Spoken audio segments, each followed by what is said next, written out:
Okay, let's just jump right in and unpack this. Let's do it. On December 13th, 2025, after just a monumental era-defining career, 26 years, John Cena officially stepped away from the ring.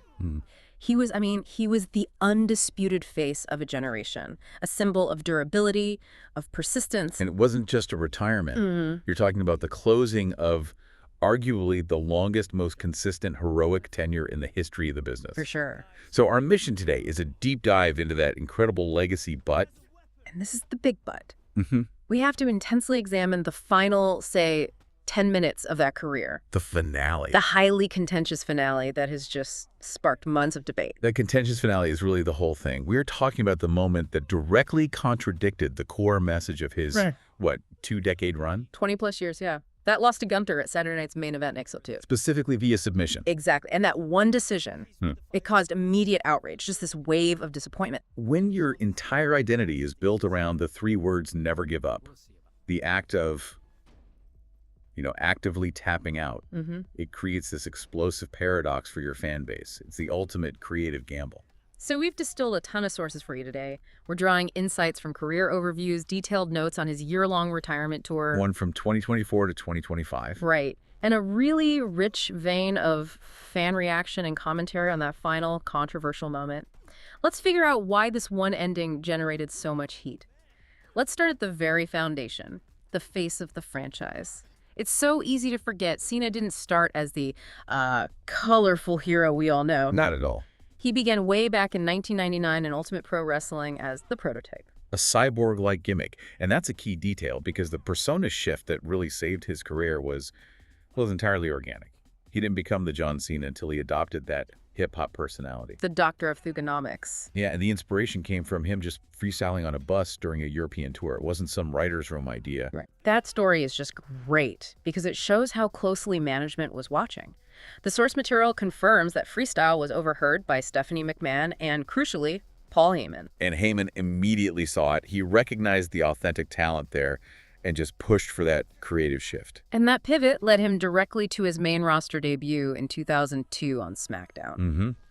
He answered a challenge from Kurt Angle, who was a huge star at the time. And declared his whole ethos in 2 words. Ruthless aggression. That one moment just set his entire trajectory. He turned face the next year, 2003, and then the legendary run began. And that run, it's officially recognized by Guinness World Records. It is. The longest continuous portrayal of a heroic character in WWE history, a staggering 7,786 days as a pure good guy. It's the benchmark. It really is. The commitment to a character. And the dominance he achieved during that time it's just unparalleled. It is. Trying to list all his achievements, it's a lot to take in just by listening, so let's try to break it down. He's a recognized 17-time world champion. That's a record. But maybe more importantly for the history books, he became both the 35th Triple Crown and the 25th Grand Slam champion. So for anyone who might not know the jargon, what does achieving Grand Slam status actually mean for his career? It means he didn't just win the big one. He won all of them. Okay. The major secondary titles, the tag team titles. Yeah. It proves complete dominance across the entire company. It's a stamp of comprehensive achievement. It really is. Plus, he won the Royal Rumble twice, Money in the Bank once, headlined WrestleMania 6 times. When Vince McMahon calls you the company's Babe Ruth. Right. And your peers, guys like Kurt Angle and Paul Heyman, call you one of the greatest ever. The argument just ends there. But, the sources compel us to balance the praise with the audience criticism he got. For years, he was labeled Super Cena. Oh, yeah. That was a big problem for a certain segment of the fan base. This perception of overrepresentation and on-screen dominance. And that criticism is absolutely critical to understanding his whole legacy. WWE, you see, they needed stability after the chaos of the Attitude Era. And Cena was the anchor. He was the reliable, marketable anchor. Yeah. The consequence, though, was that his heroic run often meant he had to beat a lot of talented younger wrestlers who were on the rise. Stifling them, some would say. Exactly. Yeah. The sources suggest a lot of fans felt his perpetual dominance, while, good for the company's bottom line, it might have stifled creative growth for almost a decade. Yeah. That whole history of dominance makes his final year, that retirement tour, even more dramatic than his prime. Right. It all began in July 2024. He announces he's going to retire in 2025. Originally, WrestleMania 41 was supposed to be the end. But the timeline got extended, Yeah. and this is where the story takes a really interesting turn. In February 2025, deep into the tour, he tries that controversial heel turn at Elimination Chamber. It was one last creative gamble, a way to prove his versatility, I think. To answer those critics. Exactly, the ones who always said he was a one-dimensional character. But the sources confirmed the execution of that villain character was.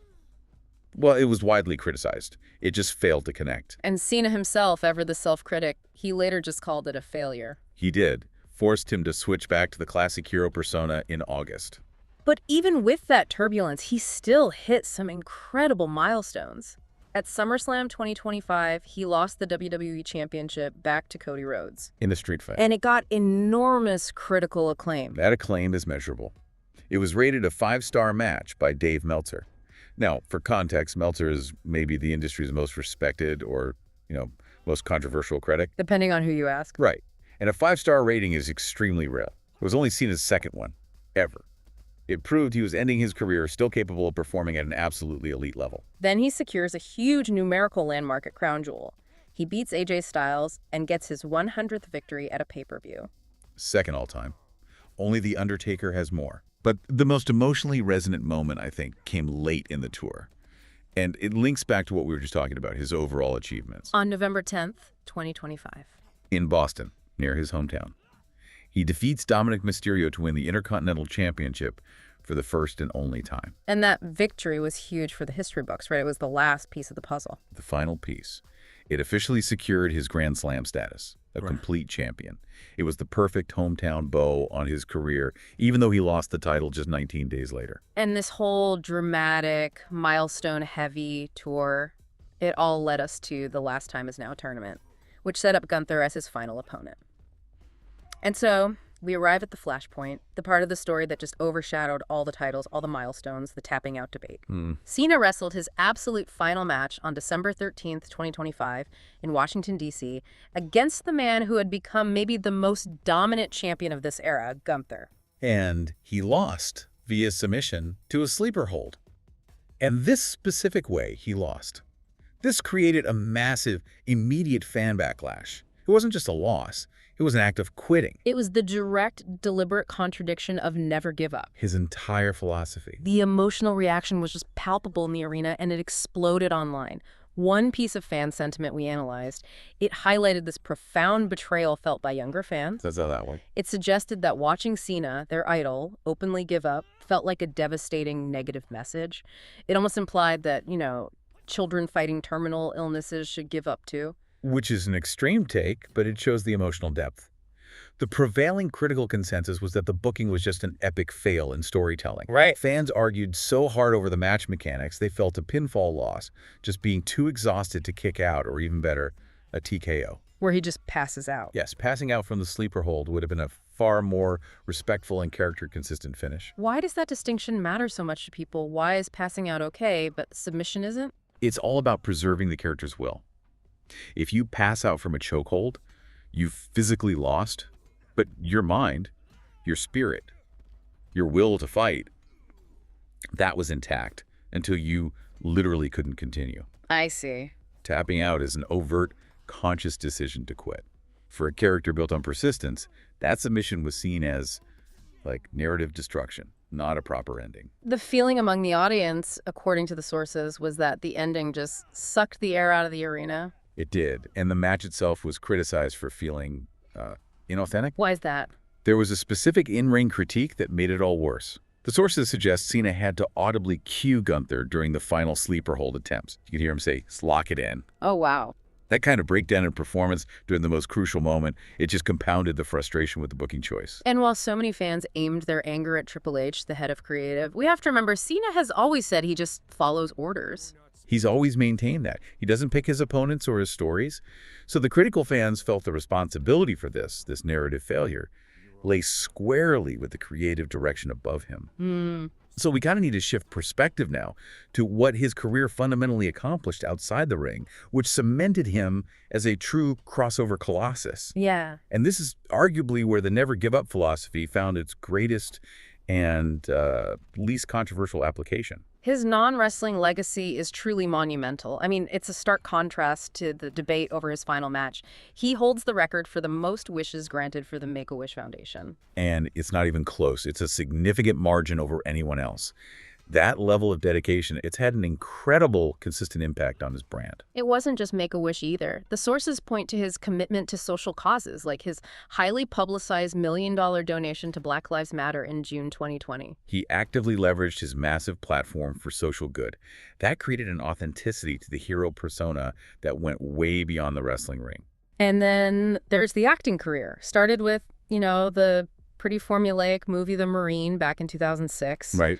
But he systematically transitioned into a major Hollywood player, usually in roles that subverted or made fun of his tough guy image. Exactly. He landed key roles like Jacob Toretto in the Fast and Furious movies, and significantly, Christopher Smith, Peacemaker. Which is a great role. It's a fascinating story because the Peacemaker role, this violent but earnest character, was originally intended for Dave Bautista, another former WWE star. I didn't know that. Yeah, and Cena made it his own by leaning into a kind of comedic self-awareness that was just totally absent in his WWE character. And his global reach meant he had to deal with some really complex political pressures.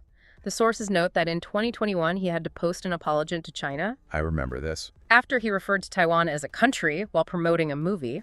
And this incident, it just underscores the complex political tightrope any huge international celebrity has to walk. As a global icon tied to these massive commercial projects, Cena was, he was simply reporting his mistake based on commercial demands.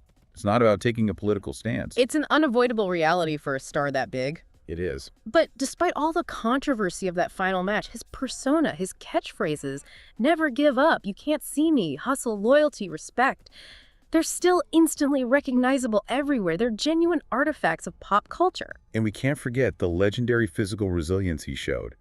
I mean, constantly returning from serious injuries months ahead of schedule. ESPN had that famous comparison. It's the best. They said he was somewhere on the recovery scale between German platelet-rich plasma therapy and Deadpool. It's just an unforgettable way to describe his durability. So as for his next chapter, it's already written. Just 4 days before his final match, he signed a massive 5-year contract extension to stay with WWE as a brand ambassador. So he's not going anywhere. Nope. He stays tied to the legacy he created permanently. So as we close our deep dive, you're left with a career of immense contradiction and, well, unparalleled achievement. Absolutely. You have this incredible trajectory, a Grand Slam winner, the longest continuous hero in the business, a global icon. Yet the final page of his story featured the ultimate creative reversal of his defining philosophy. His body of work is secure. He's an all-time great. But that central tension, it all comes down to the manner of his exit. Cena himself once said, "The last page of the book can define the whole story." And given the intense emotional and analytical backlash from the audience over him tapping out a result that was, intended to put over his opponent, Gunter, the question for you to consider is pretty extreme. Can one controversial ending, defined by the failure to uphold the message of never give up through a conscious act of surrender, can that truly tarnish or redefine a heroic legacy that was so successfully built and defended for 2 monumental decades? That is the tension of the final chapter, and something for you to mull over.